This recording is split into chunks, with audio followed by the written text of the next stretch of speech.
All right, next we're going to start our fire building segment. In this segment, we're going to talk about fire building safety, in addition to the elements of building a fire and different styles for building your fire for your camp out. So today, let's start with some of our safety techniques and things to keep in mind. You should always start with having a water source as well as some other materials with you. You're going to start with a designated fire ring or something that is intended to contain the fire, prevent it from getting out. In addition to a water source, quite a bit of water, you may want matches, a fire starter, something of that shape or form. We're going to talk a little bit about some of the elements of fire. You may even consider bringing some recycled goods like cardboard, paper, lint, those types of things with you.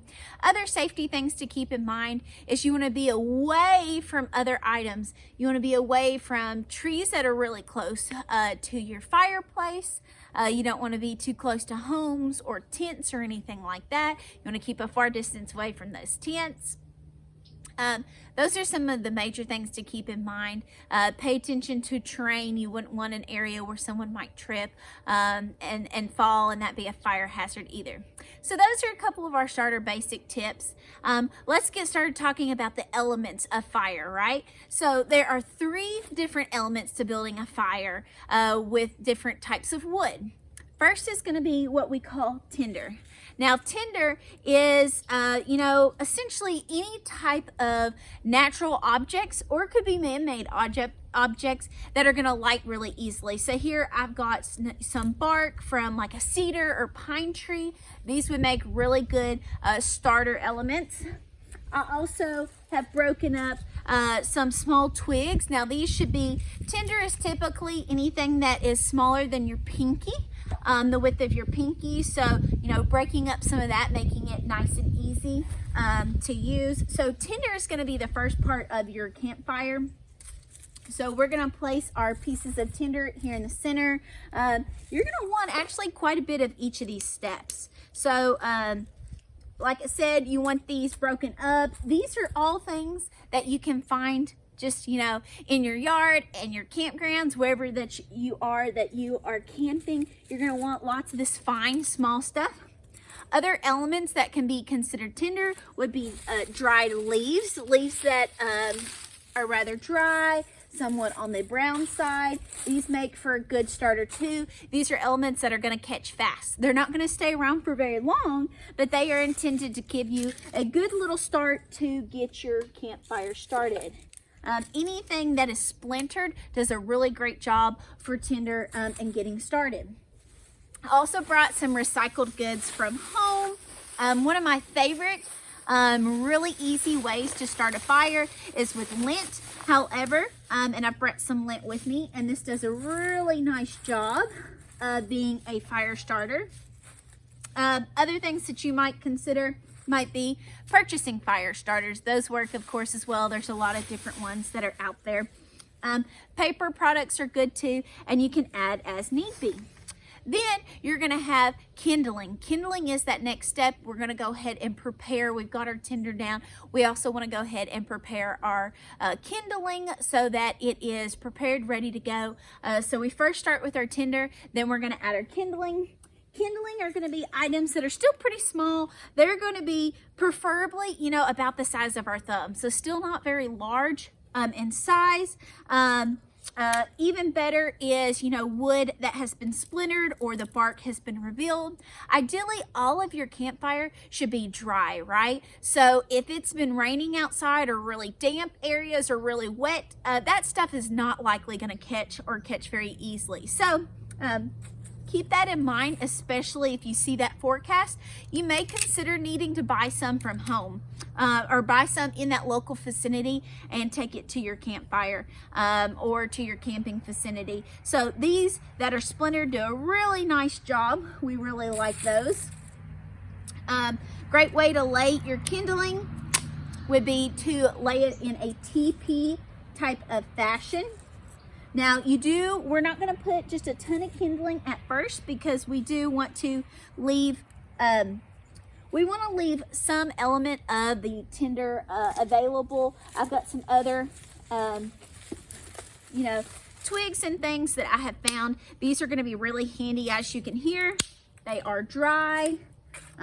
These are going to do a good job of allowing it to catch on fire.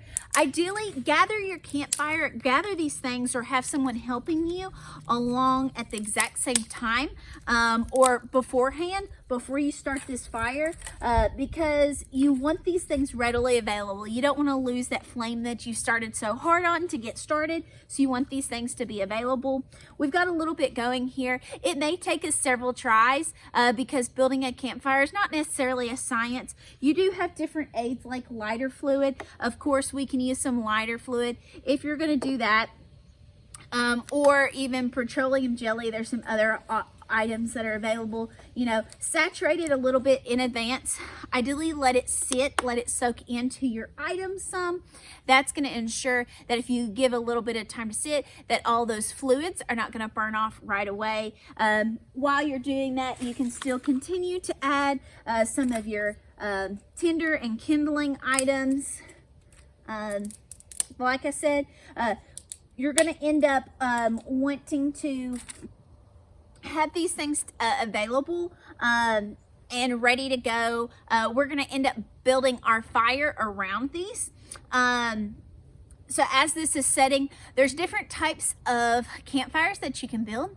You can, one of the more obvious ones, or ones that people are more familiar with, is the teepee. That's where you lay your logs essentially sticking up at a point, and you may have several logs, you know, alternating different directions, but they all essentially come to one cone, one point at the very top, or a little crisscross there.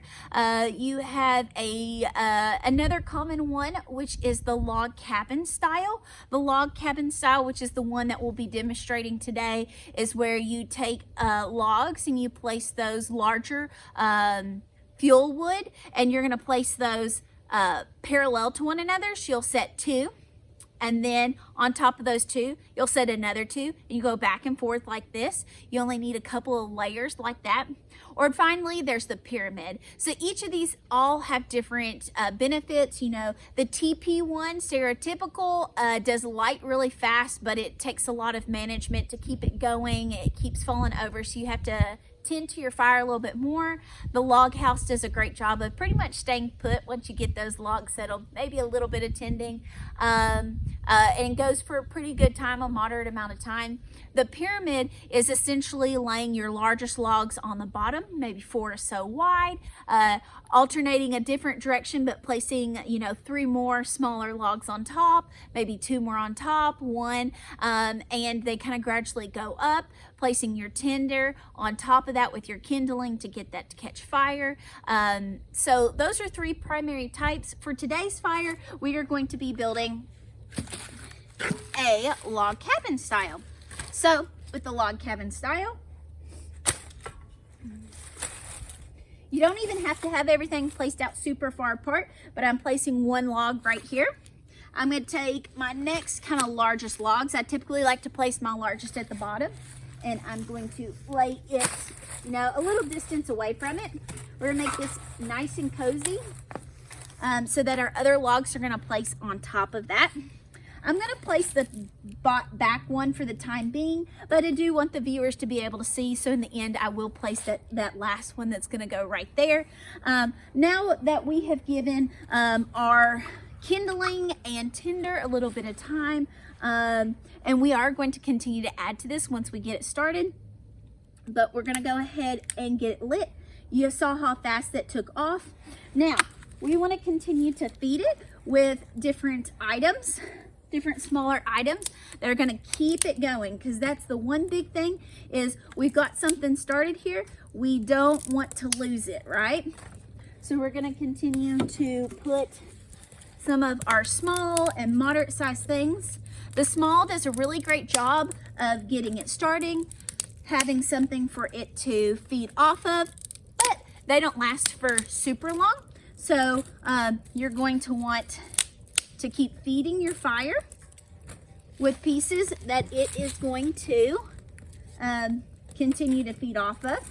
Luckily, we had a fire that started up real fast. That's a good sign that we had dry wood and that conditions are really nice. Now, of course, some of that other safety you want to keep in mind is keeping hands away. Smaller kids, obviously, we don't want them playing in our campfire.